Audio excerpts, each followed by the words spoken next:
जो झूठ बोला जाता, धोखा दिया जाता, बेईमानी की जाती, चोरी की जाती है, लोगों को सताया जाता, लोगों का धन इकट्ठा किया जाता, वो तो सब ये सब ये तो ये भी आपको पता चल गया कि बाबा जी न प्रधानमंत्री बनते, न बनेंगे, न ख्वाहिश है, न इच्छा, न राशि। अब ये बातें बिल्कुल आपके सामने साफ हो गई। अब दूसरी बात तो अब कुछ नहीं। अब ये उत्तर प्रदेश में जो ये कहा गया है, अखबारों और रेडियो पर बड़ा जोरदार भाषण जो सीधा दिया गया है, तो लोगों ने सोचा होगा कि अरे भाई बहुत अच्छा है, देश में बड़ी तकलीफ, सूखा और अकाल की आ गई, और बड़े लोग जो हमारे नेता और लीडर है बड़ा ध्यान रखते हैं, बड़ा ख्याल। असल में जब सत्याग्रह चल रहा था तो इन्हीं नेताओं और लीडरों को लोग क्या कहते थे? देवता है, देवता। अरे हिंदुस्तान के लोगों, जब देश में 30 साल सत्याग्रह चल रहा था, उस समय पर कहा गया था कि अपने देश का कपड़ा तुम कपास पैदा करो खेतों में, और उसका मोटा दरी के बराबर सूत बुनो, और उसका तुम कुर्ता बनो और पैजामा या धोती, और वो उसका नाम है खद्दड़, उसको तुम पहनो तो देश आजाद हो जाए। हमने 30 साल ये सुना। क्षमा कीजिएगा, माफ कीजिएगा, ये सब स्पीचें पूरी 30 साल सुनी और अंग्रेजों का राज होश में देखा।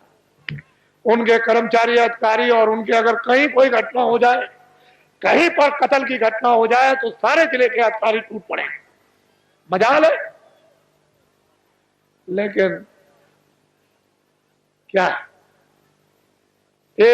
6 पैसे तोला चांदी मेरे सामने, शुद्ध प्योर, कहीं मिलावट का नाम निशान नहीं, 12 रुपए तोला सोना मेरे सामने बिकता था।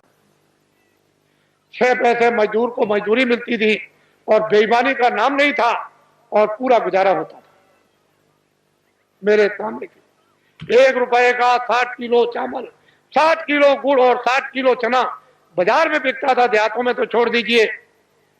और सब लोग, ये इनकी व्यवस्थाएं बनाई हुई थी कि 1 इंच भी जमीन किसी के पास नहीं है तो बड़ई तुम चले आओ खेत में, एक बोझा बांध लो, लोहार बांध लो, धोबी बांध लो, ब्राह्मण बांध लो, जिसके पास जमीन नहीं खेत में आ जाओ, एक गट्ठा बांध के, और 100 घर गांव में हुए तो 100 गट्ठे उसके एक फसल पर हो गए। 2 फसलें होती थी 6 महीने के बाद। 100 गट्ठे धोबी, 100 गट्ठे बड़ई, 100 गट्ठे नाई, 100 गट्ठे ब्राह्मण, ये बांधते थे। और उस वक्त में एक गट्ठा वो तो 200 गट्ठे हो गए एक एक के पास। क्या जरूरत है उसको खेती जोतने की और खेती रखने की, उसका तो पूरा। और ये हमारे छत्री और ब्राह्मण चुपचाप बच्चों को भेज दें, चले जाओ नाई के पास अनाज है, बड़ई के पास रखा हुआ, धीरे से सफाई पर ले आओ। और ये चुपचाप भेज करके बच्चों को अनाज रात को अंधेरे में, कि हम फसल आएगी घर में अब नहीं है तो जाओ ले आओ, और मैं ब्याज के सफाई पर दे देंगे। हमने देखा ब्याह शादी में ये छत्री और ये ब्राह्मण उन छोटे लोगों के काम, कपड़ा देना, ये देना, वो देना, अनाज देना, दूध देना, और फिर घी देना, लकड़ी देना, किसी तरह की छोटे को कोई तकलीफ नहीं हो पाती। हमने देखा कोई छोटों के साथ अन्याय तो कर ले, हम देखते थे। तो हमने देखा 30 साल सत्याग्रह देखा। क्षमा कीजिएगा, 48 में आजादी मिली, 5000 भी हिंदुस्तान में खद्दर पहनने वाले नहीं थे। समूचे हिंदुस्तान में पाकिस्तान को भी मिला दिया जाए, उसमें भी, और लंका को भी मिला दिया जाए, तो 5000 हिंदुस्तान में खद्दर पहनने वाले नहीं थे। जब यह कहा गया कि देश आजाद हो गया, खद्दर पहन लो, कह लगे हम नहीं पहनेंगे, अपने घर और मकान कौन जलवाएगा, कौन बर्बाद कराएगा, इतना खौफ था।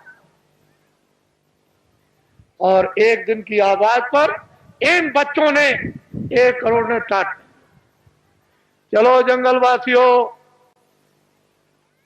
चलो चलो जंगलवासियों, आप अपनी जगह पर रहो बच्चों, वहीं धीरज के साथ सब लोग उसी जगह बैठे रहो,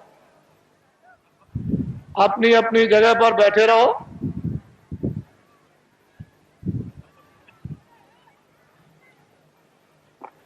सब लोग बैठे रहो और अपनी आंखों से काम लो, कानों से काम लो। बुद्धि से काम लो। जल्दी चलो जंगलवासियों, एक दफे सबके सब भगवान को के नाम को बोलो जोर से, जय गुरुदेव। बैठ रहो बच्चियों, बच्चियों बैठ जाओ, सबके सब बैठ रहो, वहीं बैठी रहो, घबराओ मत। एक ही साधे सब सदे।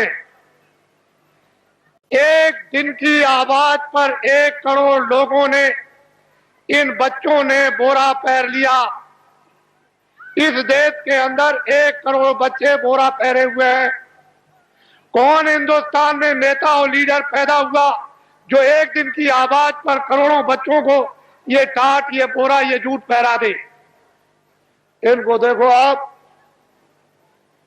पहले इतनों को देख लो, अभी तो आप आगे बहुत कुछ देखना है। इनको देखो, ये आपके सामने आ रहे हैं, बदन पर बोरा तो नहीं पहरे।